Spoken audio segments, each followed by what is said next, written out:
When the world ends, it doesn't happen with a whisper. It happens with fire, decisions made in cold rooms, and innocent lives torn apart. This is the story of a little girl named Zoe, a girl who survived the end of the world from inside a box buried beneath the earth. Zoe and her parents were once like any other family, living, laughing, and dreaming. Until the virus hit. It started quietly in their very own hometown, a strange sickness. People began acting strange, losing control during the day, turning violent, unrecognizable like the living dead. But at night, some returned to themselves, unless the virus had fully taken over. Soon, it wasn't just the town. It spread like wildfire across cities, countries, continents. The government panicked. Borders shut down. Cities went dark.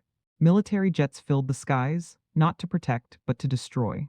As chaos took over, Zoe and her parents packed what little they had and tried to escape. But the military had already quarantined the entire area. No one was allowed to leave. Then, one afternoon, a distant thud echoed from behind the mountains. Zoe looked up. Jets appeared in the sky, silent at first, until they dropped missiles.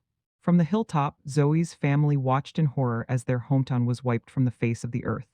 The government had made its decision: eliminate the infected, no matter the cost. With smoke rising and the earth shaking beneath them, the family ran for their lives. There was only one place left, the old school. Why? Because Zoe's father remembered that it had a nuclear bunker built during the Cold War. It might be their only chance. Dodging explosions and falling debris, they reached it just in time. The doors shut behind them, moments before their neighborhood was turned into ash. Safe, but not sound. Inside the cold, dark bunker, they were alone and infected. They realized the government may have been right. Maybe they were a threat. Days turned to weeks. Weeks to months. Almost a year. They never opened the door. The world outside was either crawling with zombies or worse. The government agents who were hunting down anyone who survived the missile strike. Inside, life was bleak. They rationed food, collected water, read old books, and talked in whispers. And Zoe? She hated the beans but loved the canned peaches. That's when the rats showed up. At first, they didn't know who was stealing the food. But when Zoe's last peach vanished, the truth came out. They spotted it. A rat, fat and fast. Zoe's dad tried to kill it, but chaos followed. The rat knocked over a lamp filled with oil and the table caught fire. In the frenzy, flames spread quickly.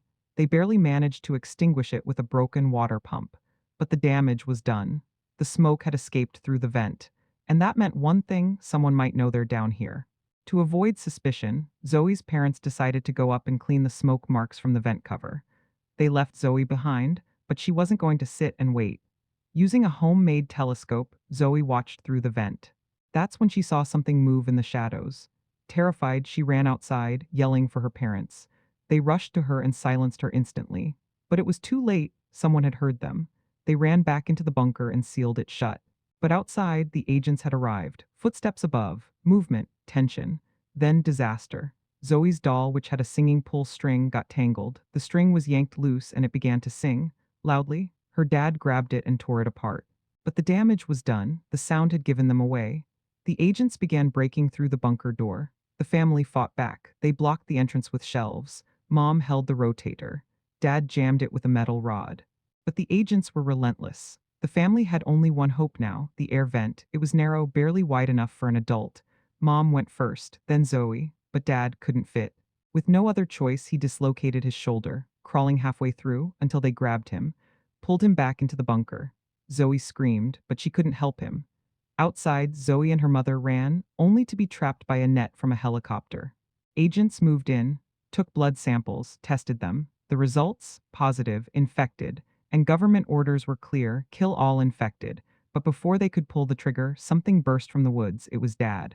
Only this time, he wasn't a man. He was a zombie. He attacked the agents, ripping through them with unstoppable rage. He killed several before falling under their bullets, but his sacrifice gave Zoe and her mother a chance to escape. They ran. Injured, hunted, now turning, agents cornered them again. This time, Zoe's mom turned first. She attacked, fought back. Just when an agent was about to kill her, Zoe, now also transformed, attacked from behind and saved her. They ran, two infected survivors in a world that didn't want them. That's when they saw a boy. He didn't speak, just looked at them and walked away. They followed him, deep underground, until they discovered something they never imagined. A hidden community, a place filled with survivors, infected, mutated, changed, but alive, living quietly, secretly in the shadows. This is not just a story of monsters and war. It's about the lies we tell in the name of safety and the love that survives even when the world ends. Zoe and her mother didn't find a cure. They found something far more powerful, a new beginning.